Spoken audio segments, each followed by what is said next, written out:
Sabi nila, pag nag-alaga pa daw ng pusa, magkakaroon ka daw ng peace of mind. Oh, ngayon, nag-alaga ako ng pusa. Isipin nyo, alas 3 ng madaling araw, tulog na kami. Bigla ka ba namang ambahan sa mukha? Oh, kung hindi ka aambahan, kakalmutin ka, kagat-kagatin ka niya.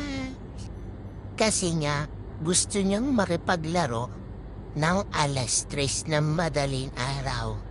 O, matapos kanyang gigisingin, sabay aalis na siya.